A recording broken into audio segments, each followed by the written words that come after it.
Hey, I wanted to show how I'm using Python scripting to create for-dems inside of CTech EVS.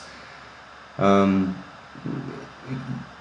part of this requires knowing a little bit of Python, but that's really all the front-end loading there is to this, and the syntax for Python is um, pretty easy, and it's fairly forgiving and pretty simple to learn.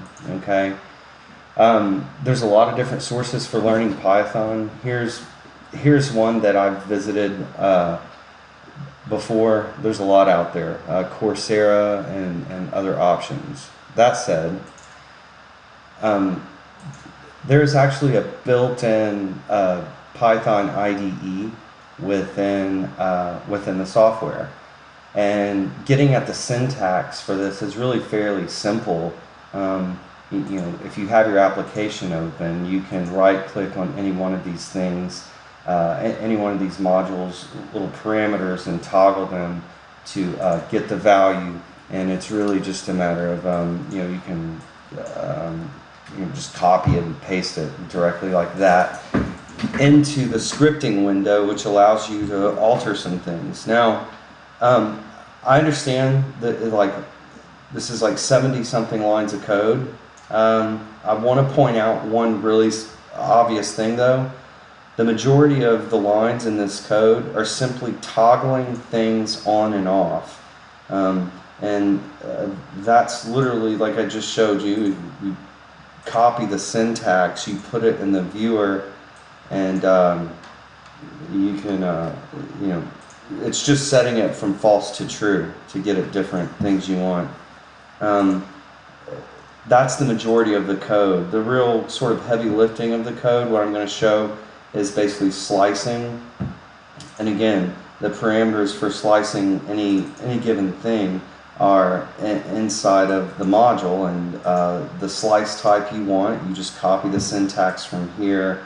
The X and Y positions you also can just copy from here, and then you put it in the IDE and you toggle it on. I've got a few other things going on in here that are custom to this particular model, but to be really honest with you, all the real work for this script is really done in about 12 lines of code.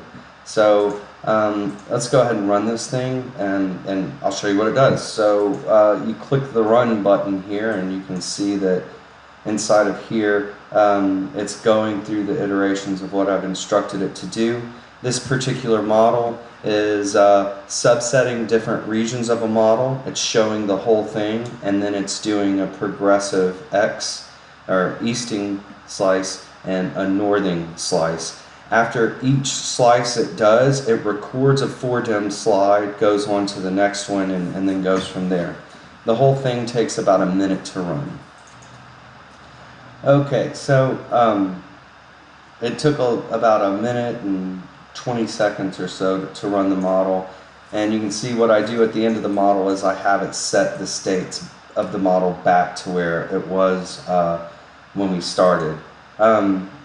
So let's just go ahead and see what it looks like.